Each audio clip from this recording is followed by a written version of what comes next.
Kisah pemandu mabuk melanggar orang awam sehingga mati bukanlah perkara baru di Malaysia. Tidak kiralah kerajaan PH atau PN sekalipun, kes sebegini sudah banyak kali berulang.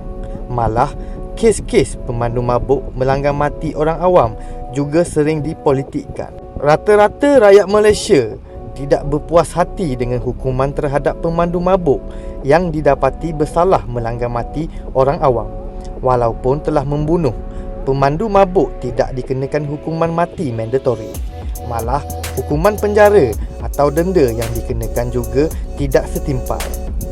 Saya turut berduka cita dengan perkara ini dan tidak dapat membayangkan bagaimanakah perasaan keluarga mangsa yang dilanggar sehingga mati oleh pemandu mabuk ini. Sekadar untuk perkongsian, kali ini saya ingin berkongsi 5 tuntutan saman yang boleh dikemukakan oleh keluarga mangsa kepada pemandu mabuk.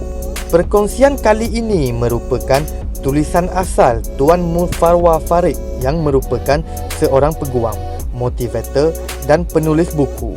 Ramai orang tertarik dengan beberapa komen mengatakan yang sistem undang-undang di Malaysia tidak adil. Kalau pemandu itu didapati bersalah, denda itu hanya diberikan kepada kerajaan sahaja dan tidak kepada keluarga si mati. Sebenarnya, duit denda itu takkan diberikan kepada keluarga si mati. Namun begitu, ada cara untuk keluarga si mati ini dapat ganti rugi daripada pemandu mabuk ini. Keluarga boleh failkan saman ke atas pemandu mabuk tersebut. Bila boleh saman? Sekarang pun boleh. Bermakna, pemandu mabuk ini akan menghadap 2 mahkamah yang berbeza. Yang pertama, mahkamah yang bicarakan kes jenayah pemandu itu. Yang kedua, mahkamah yang bicarakan kes saman keluarga si mati. Semasa di mahkamah, hakim bukan orang yang sama. Perbicaraannya bukan pada tarikh yang sama dan hukuman pun takkan sama. Apa yang mereka alami sekarang ini adalah prosedur jenayah. Yang kita nak minta saman ini adalah prosedur sivil. 2 benda yang berbeza. 1. Negara Malaysia saman. 2. Keluarga si mati saman. Dalam undang-undang Malaysia, mana-mana ahli keluarga yang merasai kesakitan atau suffer ke atas kematian yang dilakukan oleh orang lain ada hak untuk menyaman. Dan keluarga si mati boleh mohon sekurang-kurangnya 2 claim.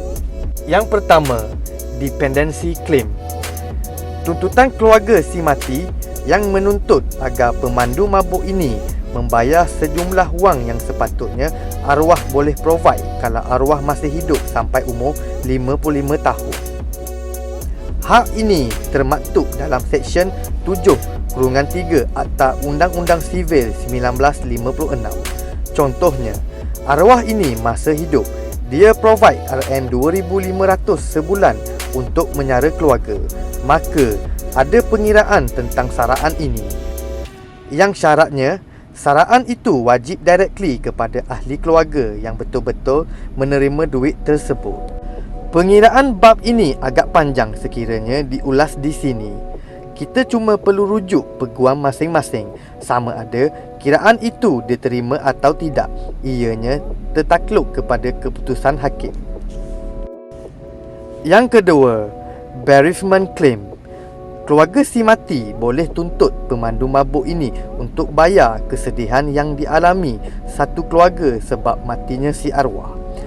Sebagai contoh, disebabkan arwah meninggal, anak-anak menangis sebut nama arwah siang dan malam. Isteri jadi macam orang gila sebab hilang tempat bermanja. Suami rasa trauma sebab isteri mati dalam keadaan tragis. Namun, tuntutan ini tidak boleh lebih daripada RM30,000. Yang ketiga, loss of support.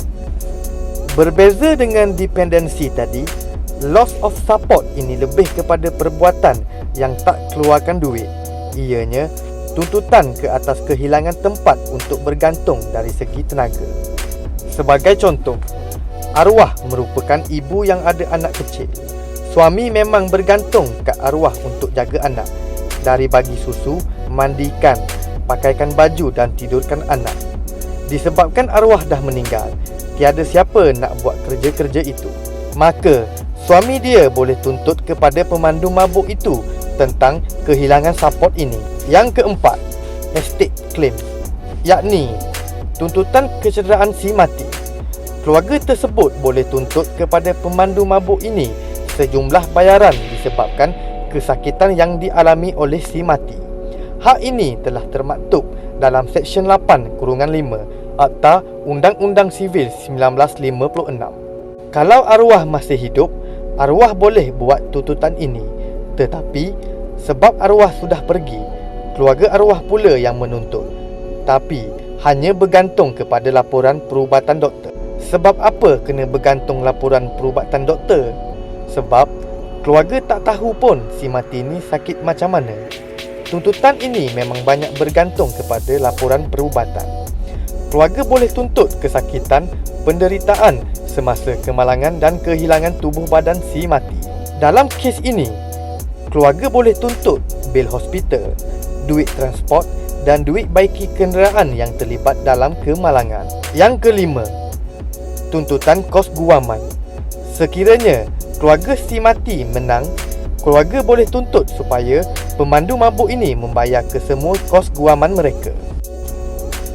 Bagi semua tuntutan yang dinyatakan tadi, tempoh untuk mulakan saman adalah dalam tempoh 3 tahun selepas kematian. Contohnya, kalau meninggal 21 Mei 2020, las untuk saman adalah 20 Mei 2022.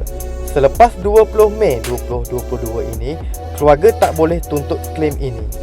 Bagi estate claim, tempoh untuk mulakan saman adalah tempoh 6 tahun selepas kematian.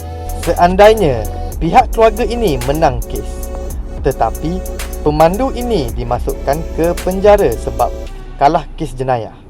Selepas itu dia tak nak bayar saman itu, bagaimanakah?